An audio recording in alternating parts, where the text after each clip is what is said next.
Well, wouldn't you know? Same place, same time, every week, we're back. House of the Dragon episode 4 is aired. That means we must talk about it for vaguely an hour and 10 minutes at least.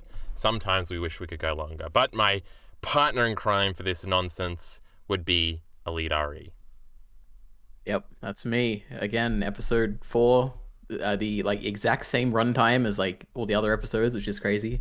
And Wait, here we are. How long was this one? Was it also an hour and hour? It's like an hour and 3 minutes or something. Yes, it's not the exact same, but it's crazy how close it they is. are. An hour and 2. I'm on binge right now. The last one was an hour and 3, though that episode 2 nonsense was only 53 minutes. They were lazy for that one. Skimming off the top they were. It's all those cut scenes, Ari. Oh no. Yep. Check Twitter for more details on that. We might be getting a wedding next week, Ari. Uh-oh, spoiling the preview. Oh my goodness. Yes, I haven't seen the preview again. Yes, but you have watched the inside the episode. But we'll talk about that later when we talk about that bastard Damon. But before that, this was the best episode, right, Ari? Agree with me. Oh no. It was a good episode. All these episodes are good. I don't think this is not my favorite. That's definitely for sure.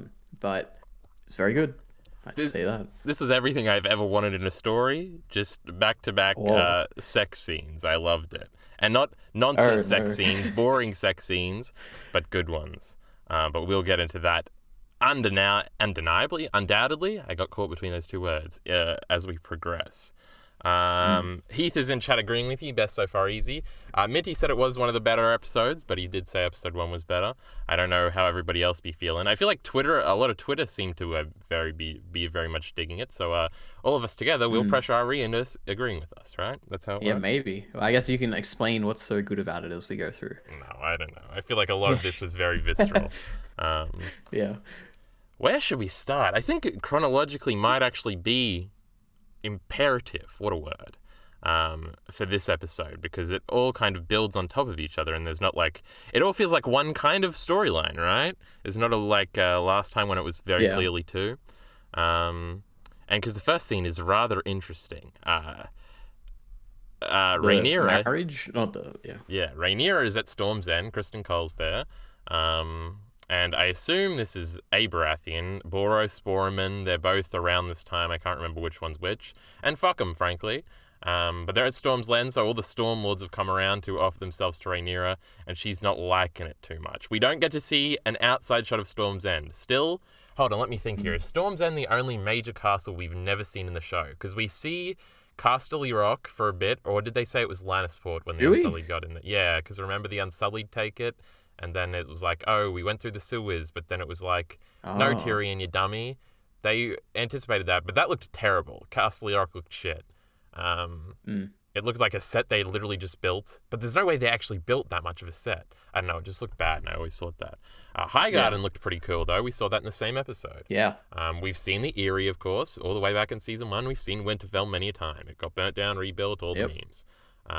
We have not seen Riverrun in the Have we seen a river run in the show? I don't remember. I think is that where the Blackfish or whatever? Is that where he's hiding? Oh, yes, we do. Because, Jaime and Blackfish meet there. I was thinking earlier seasons, they have to have met there. I don't know if we ever got a big, dramatic... There are, a bunch of placeholder images on the internet of all the big castles. And Riverrun is pretty cool. And I don't remember it looking that cool in the show. So, there's 3 rivers, and it goes into the whole spot. And that's why the castle's there. How wacky. Crazy. But I think Storm's End, because I think we definitely see... Oh, no. Do we see Sunspear, or do we just see the Water Gardens in Dawn? These are big questions. Absolutely no idea. So maybe we haven't seen Sunspear, but Storm's End is the only other one we haven't seen at least an exterior shot of. But we saw the inside here. Because I just went through them. Looked like every other castle to me. I didn't stand out like Harrenhal did or anything. Yeah, we've even seen Harrenhal. We've seen Old Town, so I can't even say we haven't seen the Hightower place, obviously. But yes, we've seen a lot of Bravos too, which was mentioned in this episode. But we'll talk about that later. Kind of a minor point. I don't know if we'll get back around to that. One of the free cities. Yeah, but not part of the Triarchy, which is kind of important, but they don't really specify that. But anyway, Rhaenyra is not happy here. There's an old dude going on a monologue. He wants to be the married one or whatever. It's interesting that this is where Kristen Cole his father would have been the steward of Blackhaven, which is where he's talking about, but they don't give any indication. He's not like, man, Kristen Cole, how's it going, brother? They didn't do that, but he is from that his name was literally Beric Dondarrion, by the way, so... yeah, I saw that in the subs. Subtitle. It was strange. That was a choice, but yeah. They do repeat names and shit all the time, right? Rhaenys is the queen who never was. He's also one of Aegon's sister wives, which is part of the Fire and Blood part that I'm reading right now because I'm at the beginning of the book. Oh. But there's a Daenerys in the past, and they repeat names. Viserys is here, and he's Dany's brother. What the fuck? It is interesting that I think there is only one Rhaenyra. I think there's only one Rhaegar too, so it's kind of like the important ones don't repeat, except for Dany. What was Jon's name? Aegon. They named him? Yeah, I remember. Oh, was it Aegon? Yeah. Yeah. Goddamn. How wacky. But anyway, the big meme here is that a Bracken and a Blackwood are shown on screen for basically the first time, and they have a fight. Now, the Brackens and Blackwoods, famously, they hate each other, very much so. They didn't really explain that here. They just had them hate each other, so all the book fans and wiki fans like me could be like, ha ha ha, it's the thing. I don't know if you got any of that, Ari. No, I'm like, oh, little kid's gonna beat up this big man. Good job, kid. And he That's did. what I got from him. And he was talking shit. It was interesting that Rhaenyra seemed to like the shit talker. Now, in this divide, usually the Blackwoods are the good guys and the Brackens are the bad guys. Now, the famous Blackwood and Bracken rivalry stuff actually happens like 50 years later, because if you'll remember, this is where we tie it back in and you go, I do remember that bloke. Bloodraven, who isn't Bloodraven in the show, but you kind of know what I'm talking about. He is famously a Blackwood. They are a Riverland house, but they still keep the first gods. So they're basically a northern house in the Riverlands. It's kind of weird. They're the only house outside of the north, I think, that worships the old gods and things like that. So they are kind of unique, and the Brackens are right next to him, and they hate each other. Now, old Bloodraven used to have a feud with this bloke called Bittersteel, who founds the Golden Company. And they had a big war. They both liked the same girl. They fought on different sides of a different Targaryen civil war that happens like 50 years later. But this is all before that, and they still hate each other. In the book, I think, like, one of them, like, immediately, they both fight for Robb initially, but immediately after the Red Wedding, the Brackens, like, turn on him and then go and burn down the Blackwood thingy, and it's like, oh, they hate each other still now. So all of this history is being tied into and referenced here. There is a bunch of book things throughout this entire show so far where it is like little things the show really didn't do at all that they're like checking in basically to try and like, book fans, I know you hated that fucking last shit and they went really off book. Come back, we still love you. The last scene of this episode with the moon tea, which Rhaenyra is given by the Maester, is also a thing. I don't think they ever mentioned a moon tea in the original show. Though I could be wrong, but that's another big thing in the book where it's basically an abortion pill. It's basically Plan B. So you don't get pregnant. But yes, a bunch of little book things like this. And every time I see one, I point like a Red Letter Media caricature and go, oh my God, it's the thing. Also, they're in the Riverland, so I have no idea why these two houses are at Storm's End. I guess the Storm's End was the closest. I guess Rhaenyra wasn't going a river run, and so this was the closest they could get. Though it's pretty far south. But anyway, so maybe they shoehorn this. It's worth traveling. And this was a terrible scene and very bad. It makes sense for Beric Dondarrion over here to be here. He's from right around this part. But Rhaenyra liking the shit talker. Did this register with you? Were you like, Rhaenyra? Yeah, I thought it was really weird. I think like, it's just because usually the person would be like supporting the kid, right? Now there is some. Obviously, Rhaenyra has kind of been colored as the best character so far, and by best I mean morally the best. She hasn't really done anything too questionable. Even Alicent kind of fucking her best friend's father is kind of fucked up, I guess. But this, I guess, we're starting to see some more grey in Rhaenyra throughout the episode a little bit, and potentially here picking on a little kid. Not cool, Rhaenyra, but the little kid would get his revenge. It is kind of funny. You could fuck him up. The Bracken and Blackwood thing is also supposed to be the Brackens are big and tall, and the Blackwoods are like skinny and thingies. Because Bloodraven was like an archer dude, and Bittersteel, who is the other dude, the founder of the Golden Company, is a big strong man. Now also, their mothers. The Bracken mother has small boobs, and the Blackwood one has small boobs, and the other one has big boobs. That was also a thing that's pointed out. Crazy stuff. See, that some of them are big, some of them are little, and the little guy wins apparently because Bloodraven is cooler because he's still alive in the main story, and this bit of Steel Prick ain't. I remember the boo point. I wanted to bring it up because it would be funny. Yes, thank you. I'm glad. But he did just kill him. It was kind of fucking rad. Like, what the fuck? Yeah. It's more like senseless violence that be around. And Rhaenyra is a bad person. Says, "Don't look." Yeah, but she does look. Yep. Then we're on a boat and Daemon flies overhead and he's back, Lamau. Yep. Rhaenyra nearly gets knocked over. He has a haircut. Yes, he definitely has, though we haven't seen him yet. Crazy. Now, to tie this into Black Sails like we do always, yeah. This little ship, this ain't no Black Sails ship. This ship sucks. Yeah. Did you think that too? Yeah, it does. I did. I did, actually. Man, Black Sails wouldn't settle for this fucking shitty ship nonsense. Yeah. There was even one shot where they're like sailing over the water and you just see the water and like, this doesn't look as good as Black Sails. Yeah. But what a great show. Fun. Yeah. Me and Ari are deep into the Black Sails mythos right now. Maybe we don't have to go so chronological. I guess we can talk about Daemon now. He shows up. What did you expect to happen here? Because obviously I am aware. He shows up. What was going through Ari's mind as all this unfolded? We can just talk about things generally now. Fuck chronologically. It kind of sucks. Yeah. I mean, when I saw him, I thought, okay, he's become like a king in the north, right? Like another king in the world, which is, I guess, what Viserys assumed of him as well. But no, he wasn't. Crazy. He just came to like, what did he even do? Come to reconcile with his brother in a way, is what it seems like. But not really, I guess. Well, I guess this is where we have to bring up the inside the episode. Since, boy. You tweeted about it, and Minty had told me something about it, and it actually validated what I was saying to Minty, but obviously I couldn't brag about it because then I would be taking authorial intent, and I would look like a very big hypocrite. But I actually liked the inside the episode. It was basically saying everything I thought about the episode. And Ari was mad about it. And I assumed jokingly that it was because it paints Daemon in a very bad light. No. But was it other things? Yeah. To me, it's just... Yeah. Just kind of quickly. In this, they basically say that, he's not coming back to like... He's coming back to try and fuck over his brother in a different way, which is basically through Rhaenyra, is how the inside the episode frames it. And it's sort of like, he's not going to do these outright things where he's like, I'm king and now we have to fight to the death, Lamau. Him walking up, this is completely not off topic, but besides the point, him walking up to the sword was pretty cool though. But back to the substantive talk, because I just remembered that. Your thoughts on... What? I feel like are we talking about the inside thing? I feel like I led up to a question, then diverted, but now I can't remember what my supposed question was. All right.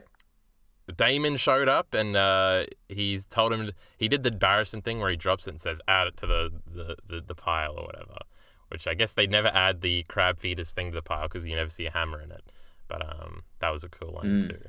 But what did you say about Daemon? How did I just forget this? I said he had a haircut. Yeah, he definitely does. It looks pretty cool. Yeah. You said something about his motivations, though, right? What the fuck? I mean, you brought up the inside the episode thing, and you're saying how it paints Daemon in a bad light, and then I said, nah, it's not that bothers me. Yeah. Like, what really bothers me is that just giving away the answers, right? Not even giving away the answers, giving away like boring answers, like saying, it's really straightforward is what they're kind of saying. Like they give you these answers of like how overall there's a big story with Otto, right, through all these 4 episodes. And you're like they come out and say, Otto likes the king. Yeah, and they just say that as though it's nonchalant too. And I'm like, that bothers me. Like, why are they just saying this as though it should be obvious to us when we're watching? Like, it's such a weird that was a thing where initially I heard it and was like, that's kind of weird, but in retrospect it kind of, thinking about it in that light, kind of makes it way more interesting. At least Otto, because this show is fun, and this is actually something I was thinking about. This show is fundamentally different from Game of Thrones in a variety of ways. In the way it's acted, in the way the characters speak, and I really do think it's in the way the characters act. Because I really don't think Game of Thrones had grey characters really at all. Jeez. Like, maybe Cersei, maybe, but like Tyrion never really does anything bad. Mm. Sansa really doesn't do anything bad. Jon definitely, well, Jon kills Ollie, I guess, which could maybe be a bad thing, but besides that, whatever. But yeah, but in this show, I think like having Otto be. Oh, the point was that I don't think there is no Littlefinger in this show or Varys, where they are just like plainly manipulating things. And I actually do, and I've thought about this a lot, maybe in like the recent few months, about how like inhuman the largest schemes of Game of Thrones are, where it's sort of like this very grounded human show, but like I don't believe that anybody like Littlefinger can exist. I feel like he's a little too cold, a little too calculated, and a little too smart, until he's not. And then he gets killed off Lamau. But like, I think that hearing them say that in the inside the episode was like the finishing blow on that of like Otto is not Littlefinger, and I feel like that kind of makes him more interesting in retrospect for me. He's not just manipulating things; he actually does have admiration for the king. Now, I've always thought that they were like similar ages when they really aren't. I don't think. And the way Viserys kind of says Littlefinger, or are you talking about Viserys? No, Viserys and Otto. And I guess it kind of makes sense. He does look a little older, Otto. But in that scene at the end, they kind of do talk like it's almost a father-son relationship, which I thought was really interesting. I don't know, I feel like all of that added to Otto's character to make him a little bit more likable. And because when I was watching the scene at the end, it was a little weird to me that he seemed like legitimately hurt that he was being left go, and it wasn't just that he was losing power or something. But that really colors that in. Yeah, because when I was watching, I didn't get that at all. Like, it didn't even cross my mind. That neither. I know he has that moment, right, before he tells Viserys the news, and he's like panicking. He's like calming himself down, right? Yeah. And then he tells Viserys, and from that I didn't get, he doesn't want to say anything to Viserys because he respects him as a friend. Yeah. It's just like such a weird thing for them to say. I don't know. It doesn't really bother me, but very different from what I thought. What about them calling Daemon a rapist, kinda? Did that bother you? I mean, it bothered me equally as much as this like Otto stuff, I think. Where it's like okay. it does take something away when they explain it, right? Yeah. Yeah, they explain it so that like when you go back and try and watch it now, you like watch it through a different lens, and it kind of ruins the initial interpretation you had. I don't know. Do you think it's different from just watching a YouTube video that changes your mind, like a good video essay or something, and you're like, oh, I guess that is how it is, and then you go back and you watch it through that lens? I think there is a level of difference, because they're literally creating the show, but also the show has such a multitude of creators, plus it's based on a source material to the point where I don't know if you could ever like take one of the various creators' like interpretations of something as gospel in that sense. But yeah, so it doesn't, and obviously I don't care about authorial intent at all. But once you hear it, and this is actually a big thing of my authorial intent stance that I've never really gone into, but once you hear an author say something about their own work, it is kind of impossible mentally to like disregard that. I had that a bit when I was watching Matthew Weiner talk about Mad Men, where I was like, he said some things about some things that I just never had really thought about it in that sense before, and then like reinterpreting characters like that, it's kind of like impossible. Like there was one topic, and I can't remember the topic off my head, that was about something I wanted to make a video about Mad Men about, and now I couldn't see myself making my original point anymore just because it's been so colored by things like that. So listening to authors like that is an interesting topic, I think, in and of itself. But I guess the other thing is that, like, despite how much I said I don't like this inside the episode thing, I do like it. I'm glad they make it. Yeah, I watch it every time. I look forward to actually watching it. I love the Game of Thrones ones, like seeing the insights into the final season, for instance. But yeah, it's funny because I've when I'm watching it live, I just but I've watched all of these ones, and I wasn't actually going to watch it until I saw you talking about it. And I'm like, okay, I got to see this because now I'm too curious. But I guess we'll talk about Daemon more specifically. I guess this episode was everything I ever wanted in my life. I feel like I haven't gushed enough about it. I love that there are so many individual scenes with people talking about shit. Like there's like earlier Rhaenyra and Daemon scenes. There's a Rhaenyra and Alicent scene. My goodness gracious, my favorite duo in the show, where they seemingly reconcile for a bit. My goodness. Yeah, I hated it. Did you? No, well, when I was watching, I was like, "Oh, come on, be petty, Rhaenyra. Don't talk to this. Don't be nice here, you know." Oh, that's right. And because you're still on the anti-Alicent arc. Yeah, Disgusting. but then I'm throwing I mean I fists know, right. but it's a bit weird because last episode Allison did do the right thing for Rhaenyra in my mind, where she was trying to like convince Viserys to treat her better. Um, but for Yeah. some reason I'm watching this episode and I'm like, oh, you know what, Rhaenyra, You're just a don't hater-ass give hater. in. Yeah, yeah, I want like Allison to apologize to Rhaenyra, but yeah, I don't know. She did nothing wrong. She can't apologize for nothing. Well, Though, she married her dad. I don't know. yeah, the It's funniest just thing weird. about this dynamic is that Alice, like, I was much more negative on Alicent coming out of this episode, specifically for the scene where she confronts Rhaenyra later. But I think we will talk about that later. Yeah. I was like, fuck this Alicent bitch. This episode's gonna be called Rhaenyra did nothing wrong. She didn't make fun of that kid though. Yeah. But if we flip flop with the titles, that'll be funny. Yep. Oh, the Daemon thing. I guess this is where, because they're having sort of a party afterwards, after Daemon's come back. Oh, they hug and everything. It's cute, right? We love them. But actually, Daemon is actually being a prick and wants to fuck him over, according to the inside the episode. Which I think that was the original point I was getting to, was that the inside the episode said that, but I didn't get that vibe at all. Yeah. There is a very clear either. thing that is still being established of like, and maybe in some weird ways, as we'll get into, but Daemon very much does love his family. Even still, even through, like, he's not trying to kill Rhaenyra to get back at Viserys here. He is trying to sleep with her, which is more gross, but also like not really a bad thing unless he is being rapey, Daemon. But that's a different topic. But outside, we get a bunch of things. Now, a big through line throughout the episode is sort of, and this is an Alicent and Rhaenyra point, where we do actually see them reconnect a little bit, but it is also showing sort of the separateness, the difference, contrasting their current lives, where Alicent has to be a mother and has to be a wife, and these are not things that are making her very happy. She feels very lonely, just like Rhaenyra does. She really has nobody.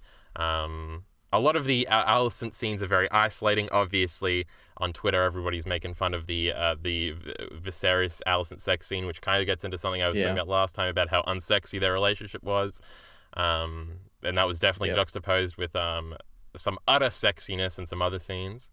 Very well intercut. We love intercutting in this show, and I love it too.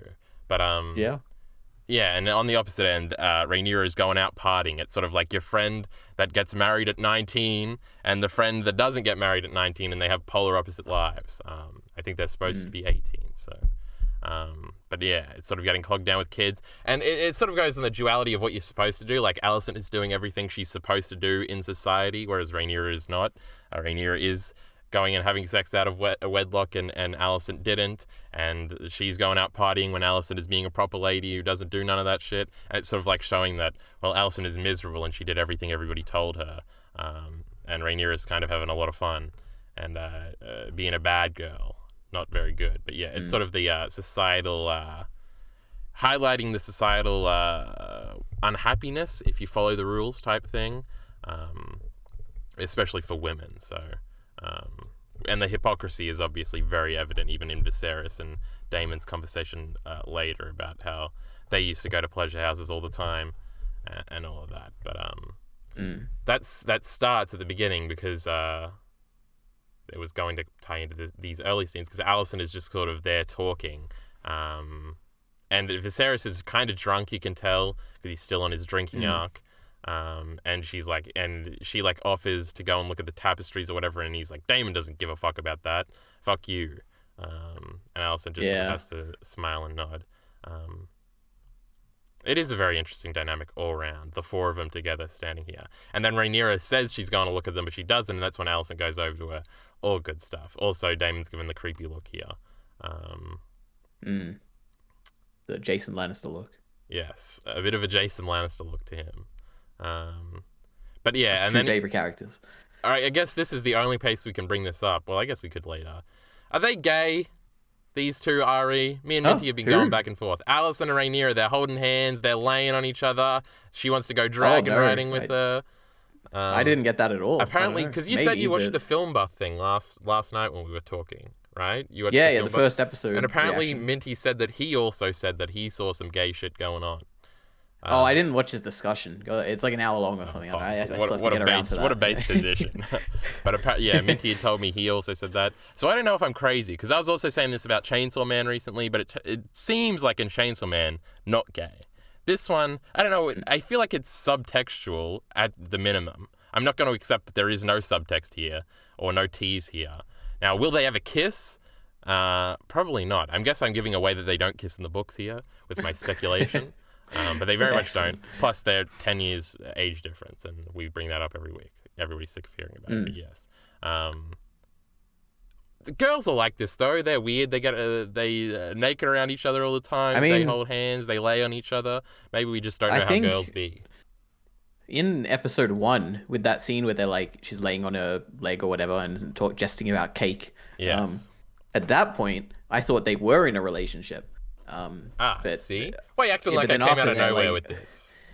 No, I mean, in this episode, I didn't get anything like that. Yeah, there's just a little hand. And even, I would say everything after that scene, I didn't get anything. But that first scene, I was like, oh yeah, these two, But I was very wrong about that. Yeah, I've definitely gone back and forth on it. But, I don't know. They do a lot of hand-holding regardless. Like, there's the one in the Sept in episode 2. Yeah.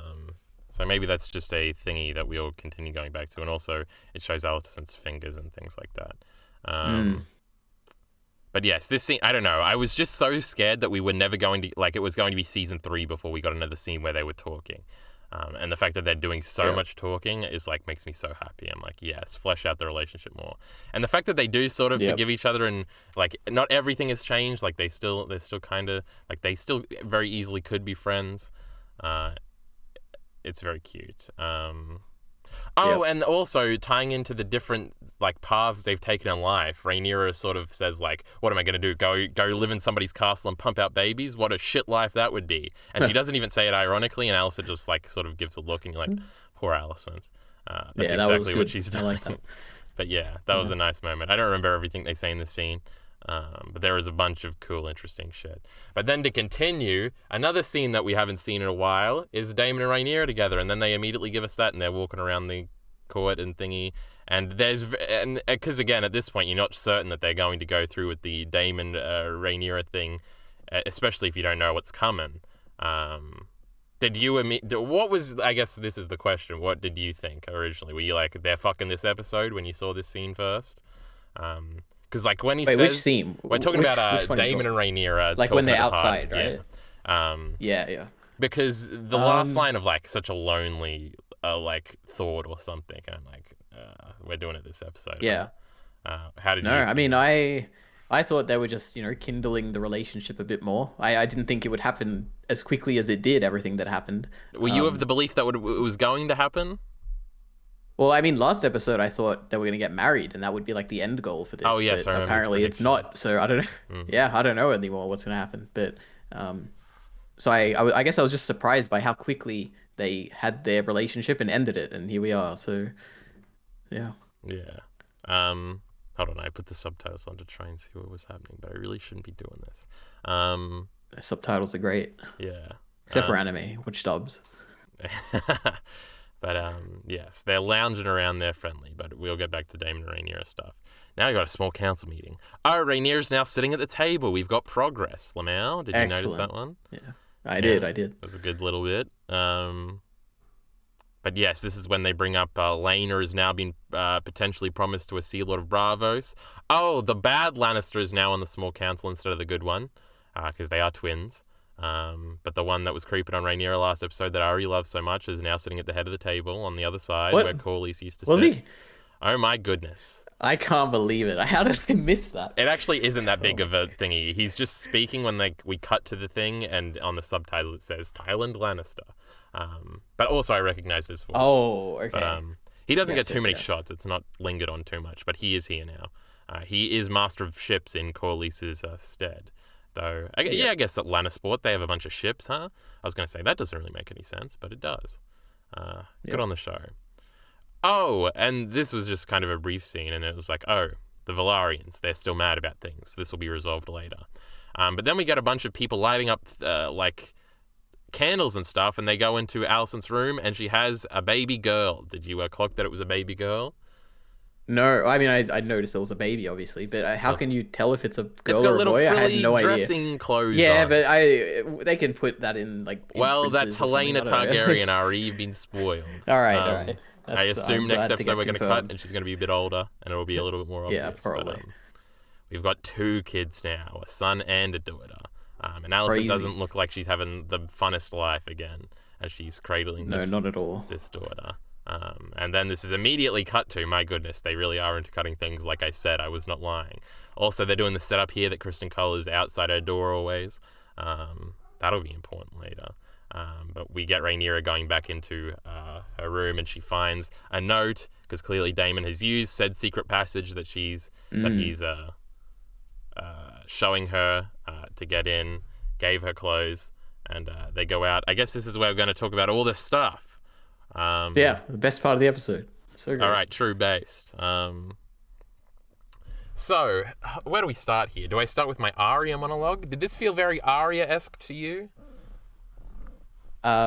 I mean, Rhaenyra has a lot of like Yeah. Arya that I feel when I watch her, but this specifically didn't stand out like an Arya kind There of are a thing. bunch of Arya references, right? Obviously, they go to see a stage show, which Arya is Yep. dealing with in Bravos. She gets caught by a guard who thinks she's a boy, which is another Arya season 1 scene. Oh yeah. Her like True. pretending to be like her going outside and seeing what the city is actually like is another Arya season 1 thing. And also, the sex scenes in this, I haven't seen a sex scene so good since Arya and Gendry is the final bit of my monologue here. Now, people don't really talk about that scene like it's the greatest thing ever, but I love it. It was so sick. Everything about Arya in that scene is sick. And yeah, and I got the similar vibe. And it is a really like visceral, like I love this kind of vibe. And I don't know why. I can't analyze myself enough, but something about it is just like, and it's not like horniness, like oh my god, it's so hot or something like that. Yeah. It's something about it being really cute, I think. But it is also about like there is a sexiness to both scenes. Well, 3 scenes, I guess we're talking about here. Even the Daemon one here. Yeah. But I guess before we get into that, the inside the episode thing, to bring it back up, I had no idea that they had a woman director for all this stuff. And the more I think about it, I'm like, do women directors, are they the only ones that direct sexy sex scenes? And then I was like, that might be true. Because my other most famous, like, I guess sex scenes isn't even the right word. I think just, I don't know. Because I was about to bring up Portrait of a Lady on Fire, but you never actually see sex in that movie. It's just a lot of sensualness and kissing. And you do see them naked and stuff, but it's usually, like, in the aftermath or something. But that's obviously a woman director too. I don't know, there's a sensualness. Because it did feel very different, I think, to a lot of Game of Thrones sex scenes. And in the inside the episode, the woman director did talk about how it sort of has to be told from a woman's perspective and things like that. Because there wasn't a lot of like, even when they go into like the whorehouse, it's basically everybody like lying around. There's not a lot of thrusting, which I feel like in a lot of Game of Thrones scenes there would be, and there'd be like a ugly dude grunting, and it would be like half funny. But it was a lot of posing around and kind of pretty people looking pretty in the background, which might be a female touch. But I said we weren't going to get directly into it, but they sort of they see the show, which is interesting. I hate shows. Whenever they do a play and a story of the actual story, I hate it. Like, you hate the scene, or you just hate I hate the concept. It was executed fine, but I mean, I just didn't like watching it. They do it. It's not just they do it in a bunch of like movies and TV shows. Like they do it in Marvel twice. They do it in Game of Thrones, obviously before. I don't know. I never like it. What a weird hang up you got, Ari. Yeah. It just bothers me. It's like a joke, but it's not a joke. Anyway. I think actually, to defend this Game of Thrones season 6, I think the Arya one in that might be the best one because it makes her like sympathetic for Cersei for like a second, which is kind of cool. But that's a whole different thing. First of all, I guess I want to get Ari's reaction to the various things as they develop. No. When did you realize it was Daemon immediately? And when she met Daemon and they're holding hands, were you like, well, now they gonna, like, when did you realize? Was it when they walked into the whorehouse? They were gonna have sex. Well, yeah, that's where this is going. Well, I didn't think that was gonna. I thought he was setting her up for someone else, like to have sex with someone else. That in the is kind whorehouse. of the vibe I got too. I was like, oh, he's gonna take her and be like, oh, choose one of these boys or something and have Yeah. fun. So I was like, oh, this is about like I don't know, breaking Rhaenyra out of her shell or something. Yeah. But no, letting her it be wasn't. free and stuff. Yeah, but yes, Yeah. it was very much a ploy from himself. But there were some wild shots of the city that were really cool.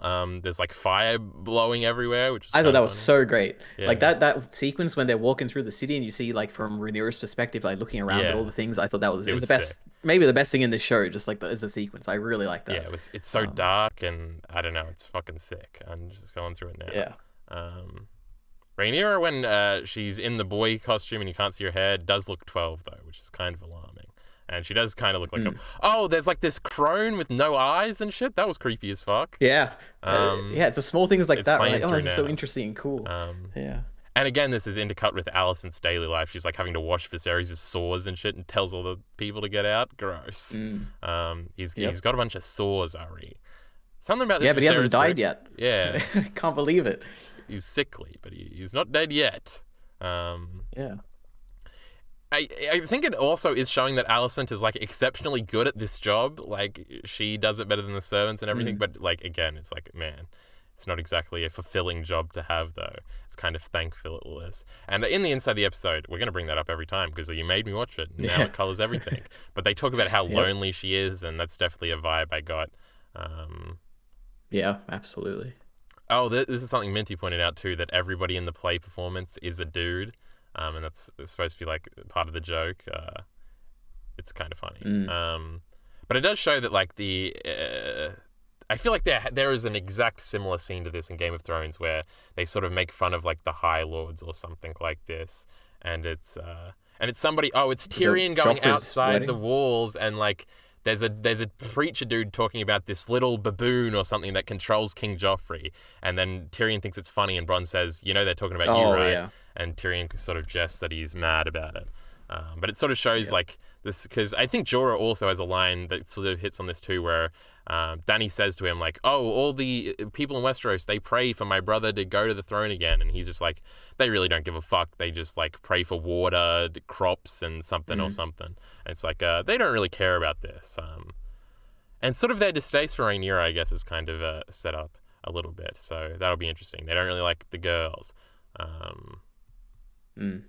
Also, it's very evocative, visceral, gross, the play, which is another thing that's kind of true in all the plays, especially in the book that Arya is involved in.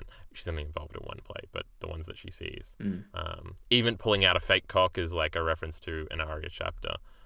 Actually, a Winds of Winter Arya chapter that's been released. Oh my goodness. Which is one I've technically heard every word in, so I can kind of say I read. But Preston read it to me. Anyway, are we going to the pleasure house next? What's going on here? Because I feel like this sequence, there's so many cool, great little details. We've got Alicent just drinking. I think she just walks back and forth and is bored. I think that's it. Because I remember thinking, well, nothing really happened in that cutaway, but whatever. Because I'm trying to get to later, Alicent being called into Viserys' room, and it's like, it's such a, it's so icky. It's like, she's like, oh, it's so late. It's not what I was expecting at all. Yeah. Oh, and it's interesting that it's reiterated upon, because this is a thing in the books too, is that they sleep in different rooms. Because they got big fucking. I didn't even question that. Yeah, they got a bunch of towers and shit. Well, that's how Cersei is fucking all these blokes when Robert and everybody ain't looking. So makes sense on that front. Yeah. That's immediately what I thought of. I always think of Cersei, that Cersei bitch, living rent free in our heads forever. What a character. But her and Jaime got to sneak around somehow, and it doesn't. Nobody's opening their eye if the brother of the queen goes into the queen's room for a little while. But secretly, there's some nasty stuff going on in there. They're breeding princes and princesses. Yep.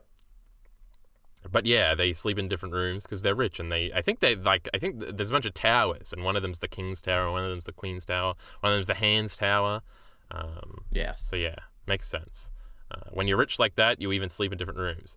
But yeah, then Rhaenyra runs away. She steals some food, gets going. Oh, and also she gets caught by Sir Harwin Strong, who is the small council dude that's always being good. His son, who he met briefly, not the one with the club foot, but the other one. Yep. Yeah, which is interesting. I don't know why. He had a nickname, didn't he, or something? Breakbone. Bones. Uh-oh, he's Ah, scary. Breach Bones. He is now What commander a of the name. City Watch, by the way, which is what Daemon used to be. That's Yeah. why he's a gold cloak, because it's kind of, he wouldn't just be a random gold cloak if he was a lord. So he's running this shit. And then Daemon sort of eyes him up, because that's used to be my job. Fuck you. And then they walk away. But yes, we got he is a character that we will be learning more about, probably very much so next episode. So, and then we get the Alicent creepy. And it's so like, there's there's something so off about this scene. The Alicent, the king requests you in his chambers meme. It's like the servant clearly knows what's being asked, but because they have to be so formal, it's like it makes it even dirtier. The lack of explicitness to it, and it's like, poor Alicent. Yeah. Did you know that he wanted to have sex with her? Like, That's what is I that a thing immediately that is assumed. Yeah, I was like, oh no, interesting? Yeah, it didn't even cross my mind. they're gonna make Viserys a rapist. Is what I thought. I thought, oh, this is when Viserys gets even grayer, and I'm like, she's gonna be like, I don't really want to do this, and he's gonna be like, you have a duty or something, and then throw her on the bed. And I was like, oh no, but it really wasn't that bad though. No. Alicent did not have a very pleased look on her face as that was happening. Yep. But are we in the pleasure house now? What's Daemon doing? He's sitting down. Is there any other little details that we should go over? He does. Yep. He rips the thing off her hair, which is interesting. Now it's kind of a really dumb move to go into a pleasure house with the princess and expect nobody to say anything.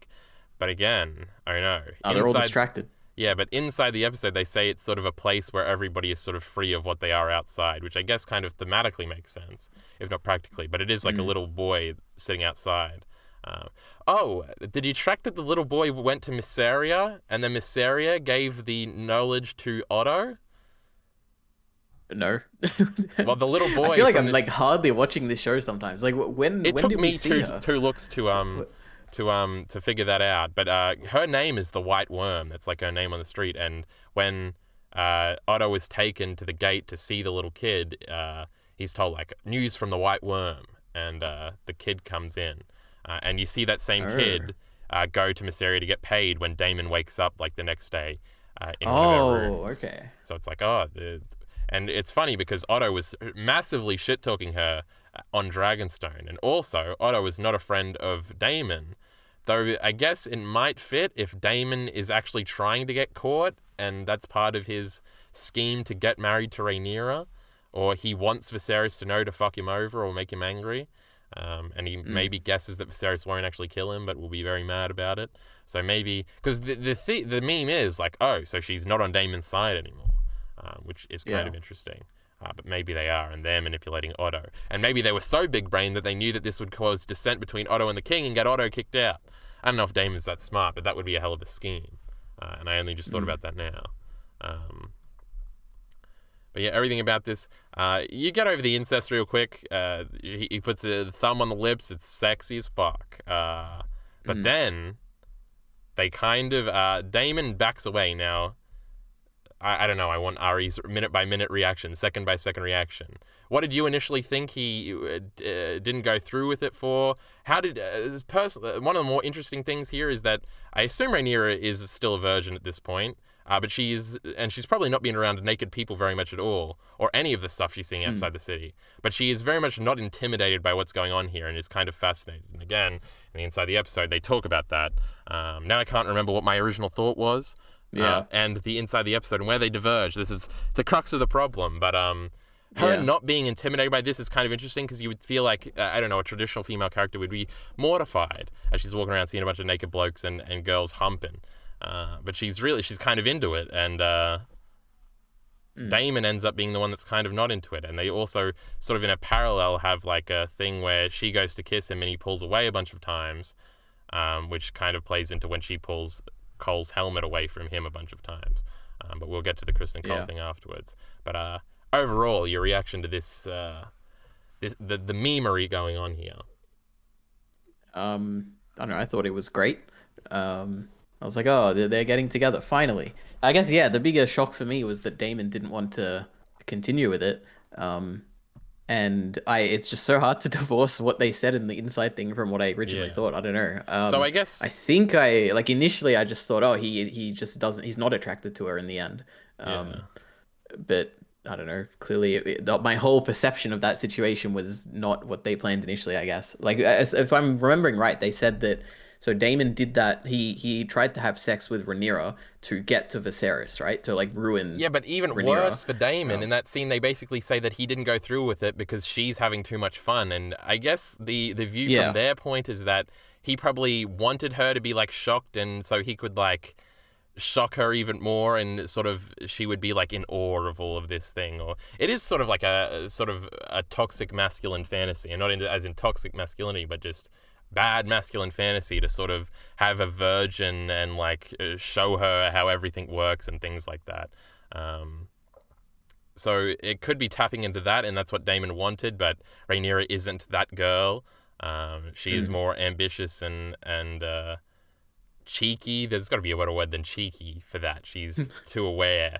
Um, but yeah, initially I was like, because part of it is like his dick don't work, and that was established in episode mm, 1, which is also funny because he's kind of the most masculine character in the show. I feel like this is a thing they do, a bunch of shows do with their most outwardly masculine characters, is make it mm. funny because their dick don't work. But it is interesting that maybe he is turned on by sort of that absolute power over somebody, which might reflect his lust for the throne or whatever, and his insecurity surrounding that. Yeah, Which could be interesting. I feel like it's a bunch of things. It's not just the one thing that the one dude said in the inside the episode. yeah, of course. But yeah, I don't know. It's also immediately afterwards when he leaves, I like the way she says Damon in that. I don't know. There was something very pleasing is not the right word, especially in this context. But there's something so good about how she says it. I don't know. It stuck with me. When he walks away, he also like hits the wall violently, which is also not very nice. Mm. Oh, and also the shots, because they kind of cut between, because they cut to the people around them, and then they sort of cut, because there's like one shot of him like on her forehead with his lips. That's a weird way to phrase that. But they're not kissing, but like they're obviously very close to each other. And then the next shot they're not again, and then the next shot they are again. So it was sort of playing like, I want to watch reaction shots of that when they're like, and it's like, it's happening. And yeah. So, I don't know, I really like the framing of that. It sort of had like a dreamlike aesthetic and things like that. It was fucking sick. The whole sequence is sick outside of the actual events. But we can't really do a shot-by-shot cinematography breakdown in a conversation. I think out of the 3 sex scenes, that was the best one. Yikes! The best one comes next. That's my take. Well, I guess if we're counting the Alicent one's the worst one. But the Kristen Cole one, my God, my life was fulfilled when I saw this fucking moment. It was so good. I think we got very different takes on this. Well, just generally, I'm sure I've told you this before, but I just hate long sex scenes. You know, like I get the point straight away. Like I understand the whole point of this scene is to be long because it's about the slow, like obviously Kristen's thinking about a lot of stuff, and it's like just showing how like persistent Rhaenyra is and how much she wants this basically, and like the whole point is how long it is. But to me, I don't know, it just bothers me. I don't know why. Just this thing I have with long sex scenes. It's so good. First of all, they start by undressing the dude. Oh my God, this was directed by a woman. It all makes sense. But first of all, this calls back to another book plot line where there is a seduction of a Kingsguard called Aerys Oakheart. I don't think he's in the show at all. I don't think they even ever name him as a background Kingsguard. But this bloke heads off to Dawn with Myrcella and is supposed to protect her. Then there's this Dornish princess, heir to Dawn, also cut entirely from the show, Ariana Martell. Now this bitch, she be sexy as fuck apparently. And she's trying to seduce him to get close to Myrcella because she wants to make Myrcella queen to make a war thingy. It's a whole fucking thing. Also, an entire plot cut from the show. Can you believe this fucking show? He is basically slowly seduced. He's the only point of view character besides a prologue or an epilogue character to only have one chapter, which is kind of interesting. And it's about his regrets of sort of, he's basically very torn. He's basically in love with the Dornish princess girl. His house also has a history with Dawn. The Oakhearts, they hate Dawn, so he feels like he's betraying his house, but he is also betraying his vow, which he takes very seriously. He remembers like all the lessons he got from Barristan, who was like a faithful Kingsguard. So this is sort of, and there's a big moment, which I was like, oh my God, this is a big Aerys Oakheart thing, where obviously, Kristen is getting undressed, and he has a moment, and because Aerys Oakheart makes a big deal about his white cloak, which is what the Kingsguard wear, and specifically his literal white cloak, and sort of how he's betraying that, and that being a representation of the Kingsguard's celibacy vow. So one of the biggest parts is when Kristen takes that off and puts it on the chair. I was like, man, what a fucking moment. There's a lot of conflict here. There's a lot of societal things and vows and duties that are being ignored. He's having a crisis right there. For this visceral moment. But the Lamau, I stole your hat, Lamau, I stole your light, or fucking I love that. It's so good. The fucking girls be doing that all the time. It's very cute. It's very bratty. I don't know. There's something about Rhaenyra being very... First of all, I've just got to the part in the fucking thing. Her walking in and him being like, how the fuck did you get out there? That was obviously, firstly, very cute. And then everything that escalates from there, I don't know, I was just so happy. This is what I want at the end of every shonen story when the characters get together. This is the exact antithesis of doing the time skip to them already being together. It's showing every little bit. It's Gus and Casca all over again. It's not that good, but probably sexier, but not as much trauma was talked about as with Guts and Casca. But we don't need to compare it to that much anymore. But I don't know, everything about it, like the chemistry, everything was just so good. And I love how drawn out it was. But yeah. Goodness. Yep. No, I agree. I mean, I love this, just the setup to it, you know. It's so slow. The music, my goodness. Only female directors from now on. Also on the inside the episode thing, when they showed her, they credited her with like 101, 104, and 105, which must be how they talk about the episodes, like the 101st episode of Game of Thrones, which was interesting that they don't separate into I two didn't different notice that at all. But yeah, what, in like a title, like a subtitle or something? Yeah, it was like her name popped up and she was like Director 4, 101, 104, 105. Oh, so okay. I assume this is 101, which means she'll be back in the future. Interesting. That's a weird way to title. They don't mean like season 1, episode 1 or something like that. Like they mean maybe this is 104, I guess. I feel like the whole I don't know. How many episodes were in Game of Thrones? Let me have a look. I think you might be right, actually. I mean, it would make more sense, I think. Yeah. 100 episodes. I don't know. Yeah, they're definitely because it's 10, and then they're nowhere near. Oh no, she didn't direct episode 1. Maybe I was looking at things. Maybe it wasn't 101. Maybe it was 102 or something. I wouldn't be too confused. Don't bet anything on my number remembering. But yeah, she did episode 4. Well, that's this one. But yeah. Yep. Hold on. I'll look at this thing after. After this thing we're doing. What is it called? A stream, a video? We're making videos here, are we? We're making big insights. Big opinions. My mouse isn't working. Oh no. Why is it highlighting things? We need a mouse. Fuck the mouse. I was scrolling through the thingy though. Kristen has a crisis. Damon. But he overcomes it because he has so much loss because they love each other. I love it. It's so good. Yeah. And now they're gonna get married. They're not. Hopefully. They're definitely not. Nope. Rhaenyra's getting married, but it's not to him, and it's not to Damon neither. Will we get another sex scene next episode? I don't know. I'm scrolling through it. It's happening in front of my eyes again, and I'm enraptured, Ari. It's the greatest thing I ever saw in my life. I think another interesting little bit of parallel is positioning, and this time I'm not talking about good or bad. I'm talking about sex positioning, where, again, the Damon thing, him sort of having control, and it was like turning her against the wall, and it's when she turns around specifically and starts to try and kiss him that he sort of loses interest, I guess, or gets mad, and then she ends up on top of Kristen Cole, which is usually when you have like a this is a kind of a more interesting general Game of Thrones topic, but usually like that Arya scene is Arya getting on top of Gendry. It's a very, like, if you have a strong female character, showing her in doggy style, if you've learned anything from The Last of Us Part 2, sort of gives the male viewers an identity crisis of like, she's being submissive sexually, but she's supposed to be the strong character, and it sort of fucks with their brains or whatever. So having her get on top is sort of a good way to avoid that, of sort of like, it seems like she's more in control when she's on top. I really that Last of Us 2 scene and people freaking out about it, shake my head. That's a whole different topic. Abby's like the traditional feminine one, but she's got muscles, and Ellie has no muscles and she's skinny as fuck. Can you believe it? The traditionally masculine one. Oh, somebody should make a video about that. Yep. But anyway, Last of Us Part 2, Berserk, I'm bringing them all up. But also, in another comparison, after the greatest scene of all time with Sir Criston and Rhaenyra, we cut to Daemon, and he's fucking sleeping, and he ain't happy. Actually, we get the Otto thing of him finding out because the little kid runs off. Also, that must have been a crazy fucking morning for Criston Cole when he's like, the princess slept with somebody last night, and maybe somebody didn't say it was Daemon directly, and he's freaking the fuck out. He's like, oh no. Yeah. Oh, one thing that did suck is that we didn't get a actual Daemon and Criston, not Daemon and Criston, now that would have been interesting, but a Rhaenyra and Criston scene after it happened.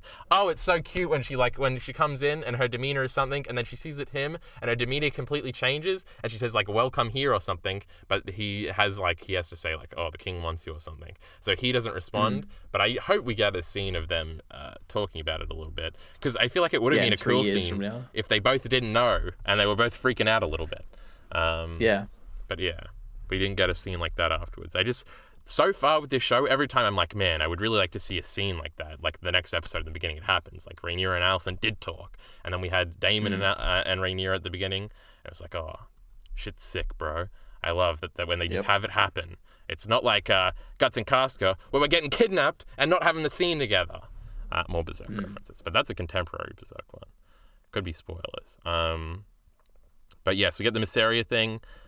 It's very interesting. Kid runs in, kid runs out. They're not really on the same side. She's not a whore anymore. She seems to be dealing in secrets. Is this leading somewhere? Yeah. There's a cute line where he's like, not so common whore and everything like that, but go ahead, Ori. She looks like a Star Wars character to me. I just have to say, every time I see her like outfit and like the way she looks, I guess she just reminds me of a Star Wars character, like out of the Senate or something. I don't know. Anyway. I kind of get it, and I haven't even seen that much Star Wars stuff. Was her accent any better this time? I thought it was all right. I didn't have a problem with her accent the first time. I was trying to remember who did and didn't. I know I didn't know that it was fake or whatever last time. So this time I was like listening for it, and to me it sounded good. So I don't know. Yeah, well, Minty's the one that told me it was fake, but he also told me it was awful. Yeah, there is some, besides Star Wars vibes, there's definitely some Max vibes, but yeah. Then we get the Otto scene. It is interesting, the Otto and Viserys scene. And it is cool that Alicent is also secretly in the back. And she sees this, which obviously leads to Viserys sort of getting mad here. I'll have their eyes or whatever. Viserys' little moments of anger I still like. Yeah. Oh, and also the awkwardness of Otto not saying what happened is like, oh, it feels like I'm talking to my teacher in like the 10th grade about something. It's like, ugh, just say it. What the fuck? But yeah, what were you going to say? I was going to say that when I was watching, at least, I didn't understand why Viserys was so angry, I guess, about what Rhaenyra did. But I mean, it makes sense that if like he would see that as, I don't know, just Daemon, like his trust in Daemon and everything being destroyed through that. Oh, specifically the Daemon I guess it makes sense. I wonder if it had leaked that it was Criston Cole, if he would be as mad. I guess he would have to kick him out of the Kingsguard, but yeah. I wonder if it is specifically Daemon, because usually, did I go on this monologue last time about the old king and his daughters or whatever, and he got mad and did I do this last time? Well, yeah, like basically the point is, if you sleep with the princess, you're supposed to die. It's like a big bad thing. Even if you sleep with any lady or whatever, you're supposed to die. Because they value virginity and things like that. But yeah, it sort of makes sense. Like Viserys should be like this is just something we pretend to care about. But the biggest issue of this, and actually transitioning to the next scene, if it is the next scene, I'm scrolling here, is the next scene the Rhaenyra and thingy? No, it is the Rhaenyra Criston Cole thing that we already talked about. God, that cutest scene I ever fucking saw in my life. But why is Alicent mad is the way bigger question I had. Now, I might have an explanation for this. It might just be a boiling over of her jealousies of like, this is what Rhaenyra was doing outside. She got to do all this shit, and she's sort of insecure that she's never been able to do this, and also jealous and things like that. That works. But initially, I was like perplexed at this scene. I was like, what is happening here? Yeah. I was like, did you have a similar reaction here? Yeah, I mean, I just generally the whole time I was confused why her and Viserys were just angry about this. It was just weird. Now I also didn't think much about it afterwards, but I'm trying to think, why would Alicent be so angry there? I feel like my speculation, I'm so unconfident in it, but it could potentially be a spoiler. So I don't think Okay. I talked about it with Minty already. Um, Yeah. but I think it almost has to be what I just said about how, like, her boiling over insecurities Yeah. and jealousies. But she's still trying to help here. The Viserys thing I kind of completely understand. Fathers tend to seemingly have this massive amount of protection over their daughter's sexuality, and that probably goes tenfold when it's the king and the princess or whatever. Yeah. And especially since it's Daemon, and it's like your brother that you're kind of at odds with is sleeping with your daughter, and he probably, assuming the inside the episode thing, he might understand that it's like basically a play to get at him. Could really piss him off and things like that. Plus, it leaking and Otto knowing is especially bad because Otto was trying to basically, his number one MO is to fuck over Rhaenyra, and Viserys seems to understand that even at this moment, when he will very much understand it come the end. But yeah, this I legitimately thought like I was watching a bad House of the Dragon scene. I was like, this makes no sense. Why is Alicent pretending to care if Rhaenyra is still a virgin? Like, why would she care? And I guess maybe she cares through Viserys, of like Viserys is upset about this. Yeah, that's what I was thinking. But I don't know. I don't really buy that. Yeah. She seemed quite angry about it. I don't know. Like, because it feels more like it's a personal relationship between her and Rhaenyra that's bothering her. Something more on that, I think, is more what it is. But I don't know. The God, I want to say the thing, but I'm not going to say it. No, don't say it. God, say it. I don't think it's happening though. It could be safe to say. No, it's gonna happen, and I'm gonna watch it and be like, oh, there's a thing Kyle said. There's no shot that it actually happens, but anyway. What time traveling Bran is involved, and he's gonna show up, and it'll be him whispering to Alicent, and no, it's no, don't say it. All right, let's move on. Yes, I'm trying to get back to the point I was gonna make, but I think I forgot it now. Dilly-dallying. Excellent. Fuck. Oh, at the end of the scene, it sort of seems like Alicent is trying to help, and I sort of buy it by the end of the scene.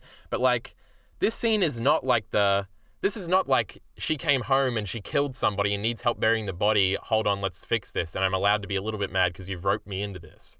Like, that would be sort of an equivalent scene where you're trying to help somebody. It's like, you fucking did this, you fucking idiot, but hold on, we gotta do it. It seems like she's, like, mad and then pretends to care to cover for it. Like, if she was actually trying to help, it would be like, you fucked Daemon Lamau, and she like wouldn't care about that part, but she would care about repairing her reputation, especially if she was caring about it through the way of Viserys. So it has to be the jealousy thing, or it has to be the other thing. But maybe she loves Daemon. That's exactly what I was gonna say, by the way. That's exactly the meme. Oh, really? Yeah. There's one line in the book that one bloke says that maybe Otto and Daemon don't like each other originally because Daemon was sleeping with Alicent. But I feel like there's no shot that they actually do that in the show. I feel like there's... Yeah. But like, man, Viserys would be mad. See. And man, it would be drama. No, Viserys has got one more episode in him, then he's dying. Yeah. I guess I say that every time. Oh, well, he keeps... I don't want to say yeah, but actually... Yeah. It would be, but then it would be like, oh, she has a reason to be mad at Rhaenyra because she's sleeping with Daemon too, and she's jealous about that, and that's why she's initially mad. Yeah, but it would make sense. There's nothing to support it yet. There's one line in that book. No, I mean in the show at least that I've noticed. But then but again, I don't notice anything. In the book, it makes more sense because they're not that. Her and Daemon aren't that far in age, but her and Rhaenyra are massively. But And that's supposed to be like before like everything happens. Like it would have been way before this, but it would have been before her betrothal or whatever. In the book there's also a line that and this has already been covered, so this isn't a spoiler at all, but that Rhaenyra wants to sleep with Kristen Cole, and so Daemon gives her blowjob lessons using Mushroom the Fool as a prop. Sucking his dick. Oh my goodness. That's one of the lines. And this is the same bloke, the same source that says the Alicent and Daemon stuff. So it's like, But he kind of was, like, in the end, through this episode, like, he was kind of teaching her things that she would eventually use on Kristen Cole. So that kind of was true. So it's like, these crazy mushroom stories seem to end up being based on a little bit of truth. Yeah, where's this character you're telling me? Where's he Mushroom. In the story? That's Mushroom. He's the court jester, apparently. He's supposed to be around Viserys all the time. and he's maybe supposed to be a Tyrion parallel that history is slandered as a court fool, because. Okay. But that's like the game with Fire and Blood. You don't know what's maybe true. It's Otto. Maybe. No, wait, no, Otto's a character. No, don't worry. But yes, they have an argument. It's kind of weird. I still don't entirely get the scene. They seem to end on pretty good terms. Oh, Rhaenyra swears on her mother, even though she's kind of lying. Though in the inside the episode, Millie Alcock tries to say that she actually isn't lying. But the thing she swears on her mother is that she's still a maiden, which is not true. Because she did sleep with Kristen Cole, but she didn't sleep with Daemon. Yeah. So it's like, oh no, I mean, Rhaenyra being bad. Lying is like a very low on the moral issues here, I think. Swearing I'm on not your concerned mother, about her lying. That's kind of bad. I mean, maybe in that society, I don't know. I guess. Yeah, I don't know. It's a little bit. Like, I feel like, because Viserys last episode was like, I swear on your mother's memory that you will not be supplanted. And we'd like to think he's not lying. But, yeah. Indeed. Interesting things are afoot. This developing story, can you believe it? The greatest sex scene I ever saw in my life. Kristen Cole and Rhaenyra. Yep, maybe the longest one I've ever seen, now that I think about it. Well, the Berserk one's definitely longer. That's like 3 or 4 chapters. Yeah, but that's how you read it, you know. It's different from being forced to read it at the pace they give you. Yeah. Anyway. Is there one I can think of? It's longer. No way. It's like 3 minutes long or something. It's crazy. Maybe it depends what you define as a sex scene, if portrait counts. I've got the first battery thing, but we are nearly done here. Right. We got the Daemon coming in scene. We've kind of already talked about this, but this is maybe the most likable I've ever seen Daemon. He was being very funny here. When he gets captured by the Kingsguard, he's like, he's making jokes. When he's on the ground, he's like laughing. He basically tries to say that he did go through with it, even though he kind of didn't. Viserys is acting really cool here. Now, this was in one of the trailers where like Viserys is over Daemon. With the dagger at his throat. I don't know. This scene was really good. I liked it a lot. Yeah. I mean, this is the scene where I think Viserys says to Daemon, he's like, oh, you ruined her, right? Is that the scene? Yeah, there's a lot of that stuff. Yeah, I thought that was really gross. I was like, man. Yeah, really? that is a gross. That's reinforced by like the whole episode. And that's even reinforced by Alicent, which I think is one of the weirdest things of like, you defiled her, you ruined her because she had sex one time. But yeah, it's obviously supposed to highlight the old-timey virginity stuff being weird. And especially, even then, they start bringing up the hypocrite stuff here of like, we used to fuck all the whores, Lamau. And we were young men, and he even says, like, even later in the scene with Viserys and Rhaenyra alone, he even brings up like, yeah, it wouldn't matter if you were a boy, but you are a girl, and these things happen. Which kind of gets into the thing that Viserys is always talking about how it's about perception, not the truth, which he does reiterate in that thing later. Or sort of like, even if it does seem like he does believe this stuff, but even if he didn't, he would still have to act as though the people around him believe. And like, if it gets out that Rhaenyra is like sleeping around, then everybody will have like, even if they don't also believe it, they'll have like a fake religious ground to like say she's not worthy to be queen or whatever. Yep. Actually, I think that's a bit of a problem I have, which maybe it's just a me problem missing stuff, but I feel like there's a very poorly defined line as to what matters when it comes to the politics of like Viserys's world. Like to me, why? Like I mean, they explain it, but Daemon sleeping with Rhaenyra to me doesn't like it wouldn't flag anything as like this is a terrible political thing. This is going to ruin the House Targaryen and the world is going to come crumbling down. But I don't know. Maybe that's just me just not understanding how the politics of it. I guess. I think I was ready for it because that's really not how things are handled in the original show. There isn't a lot of like politicking around this. Again, the shows are very different. But I've heard a bunch of the Fire and Blood stories and things like that. So it was like I did remember like the old king like killing a bunch of people for sleeping with his daughter or whatever. And I sort of understood that like sleeping with the princess means you die. I feel like I've seen this in other stories too. I can't really place it right now.